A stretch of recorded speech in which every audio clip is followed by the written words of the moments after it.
exprimer.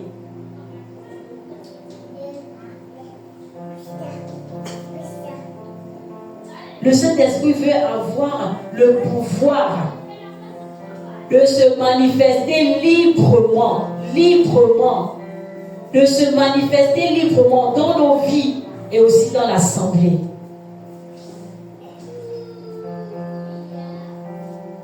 Et lorsque tout à l'heure on chantait le chant des débords encore,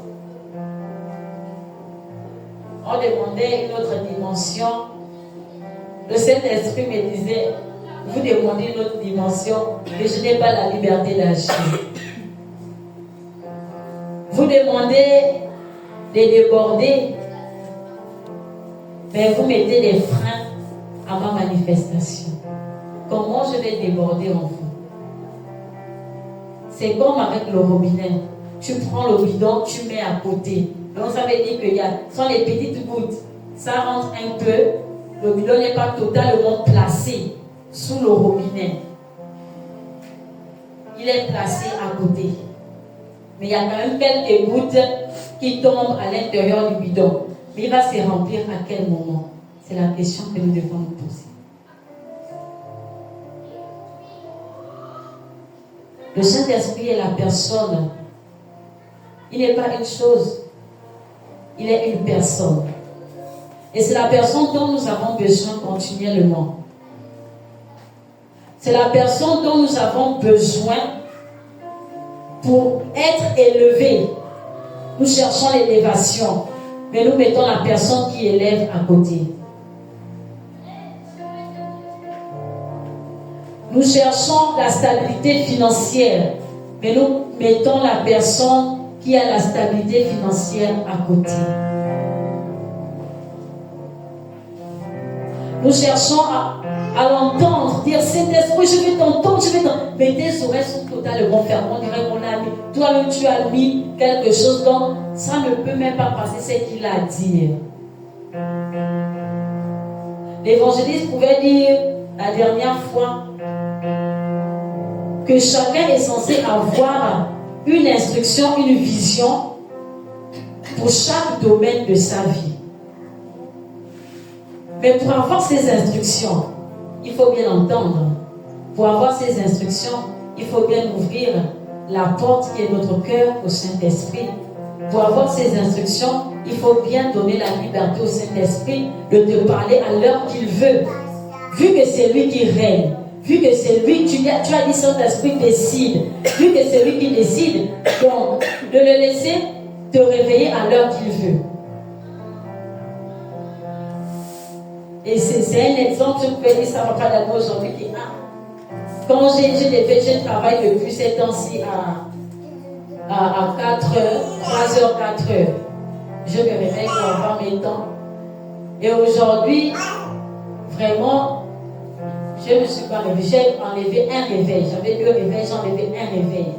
Je me suis dit que le deuxième réveil allait sonner beaucoup et j'allais me réveiller. Ça a sonné. Je ne sais même pas comment j'ai éteint la sonnerie. J'ai redormi. Mais à 5 heures, parce que c'était le réveil de 3 heures, à 5 heures, l'Esprit Saint me dit, lève-toi, va prier.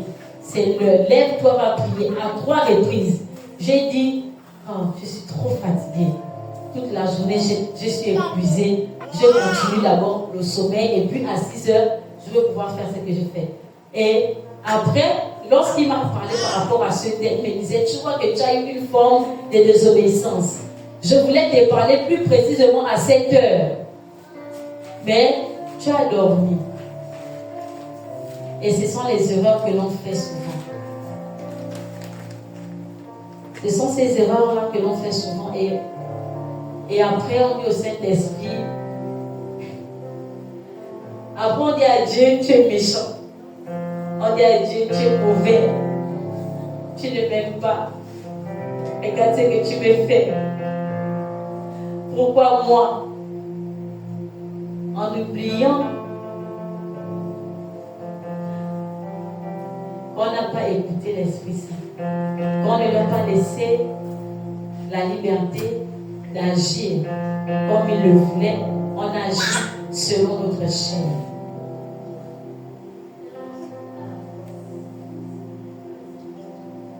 Alléluia.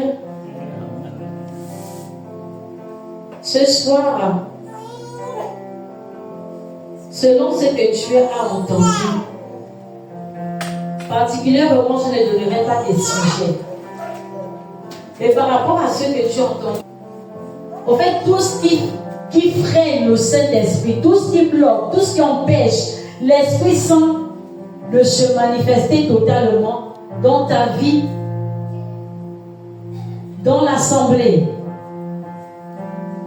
que ce soit à partir de toi-même, je ne donnerai pas des sujets en tant que tels, mais tu vas prier toi-même dans ce sens, afin que cette année, le Saint-Esprit nous emmène quelque part. Il nous emmène quelque part, mais pour qu'il nous emmène, pour qu'il nous conduise comme l'aveugle, nous devons accepter de nous laisser guider.